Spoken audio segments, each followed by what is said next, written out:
देखो यार, आज मैं बात करने जा रहा हूँ नेपाल क्रिकेटर के। जब पीएम कप हो रहा है उसमें हम लोग को पता होगा कि नेपाली क्रिकेटर का परफॉर्म सबको दिख रहा था, बहुत ज़्यादा खराब चल रहा था।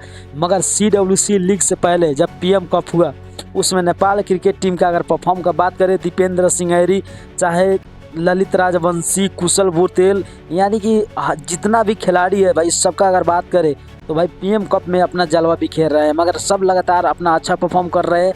और जो CWC लीग मैच बाकी है, क्या उसमें नेपाल क्रिकेट टीम कुछ अलग कर पाएगा? जो देखो, अगर मैं बात करूँ नेपाल क्रिकेट टीम को, तो अगर 2025-2026 में उनका बहुत बड़ा मुकाबला होने वाला है, जो कि CWC लीग का मैच भी है, उनके बाद वर्ल्ड कप का सिलेक्शन भी है। अगर उनको बात करें तो भाई इंडिया के दौरा पर भी आ सकते हैं नेपाल क्रिकेट, क्योंकि नेपाल क्रिकेट की बात करें तो सितंबर-अक्टूबर महीना में अगर वो इंडिया का दौरा आते हैं तो इंडिया से तो नहीं मगर दूसरे देश का साथ से उनको मैच खिलाया जा सकता है। तो भाई नेपाल क्रिकेट के लिए बहुत खुशी की भी बात है। और एक और बात करूँ कि जो 70 देश ने अपना डेस्टिनेशन प्लेयर ने कोच के लिए अप्लाई किया था, उसमें से एक भी सिलेक्शन नहीं हुआ। क्योंकि देखो, सबसे पहले सवाल बनता है कि उसको ऐसा कोच चाहिए जो इन टूटे हुए टीमों को जोड़ सके। तो आपको क्या लगता है कि कौन सा देश का नया कोच बन सकते हैं? आप कमेंट में लिख देना। अगर नए हो तो चैनल को सब्सक्राइब कर लाइक कर देना। ओके भाई, मिलता हूँ नेक्स्ट वीडियो में।